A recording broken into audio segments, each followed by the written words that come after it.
नमस्कार मित्रांनो, चांगलं न्यूज चॅनलमध्ये आपलं स्वागत आहे. पावसाला वेळ नसतो, पण शेतकऱ्याला वेळ लागतो.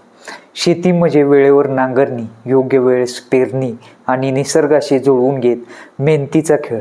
पण यावर्षी सगळंच उलटं झालंय. पावसाने वेळ न बघता हजेरी लावली.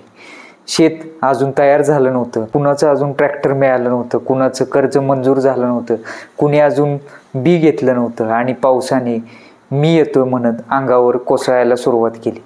110 रुपयांनी बी घेतलं. स्वप्न होतं भरघोस उत्पादनाचं, चांगल्या दराचं. पण आज मार्केटमध्ये तोच माल 15 रुपये किलोला जातोय. होय, मी बोलतोय आल्या पिकाबद्दल. सर्वच पिकांची ही दुर्दैवी अवस्था आहे. शेतातल्या कष्टाला, वेळेला, भांडवलीला, खर्चाला काहीच किंमत राहिली नाही का? मजुरी वाढली, मशागत महागली, पण मालाला भाव मिळालाच नाही. मजूर मागतो 500 रुपये, ट्रॅक्टर 4000 रुपये एकर, खत, औषधं, बियाणं सर्वच वाढतंय. फक्त वाढत नाही तर शेतकऱ्याच्या मालाचा भाव. जेवढ्या पैशात बी विकत घेतो त्याच्या 5 पट नुकसान करतो.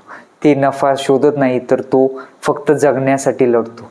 सगळ्यांनाच हवा आहे स्वस्त माल, पण तो कसा तयार होतो ते कोणी बघत नाही.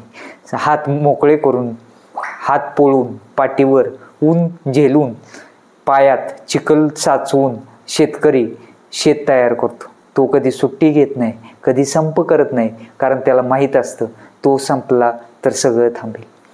भाव मिळाला नाही म्हणून तो आत्महत्येकडे जातोय. त्याच्या शेतमालावर मोठे लोक ब्रँड लावून लाखो रुपये कमवत आहेत.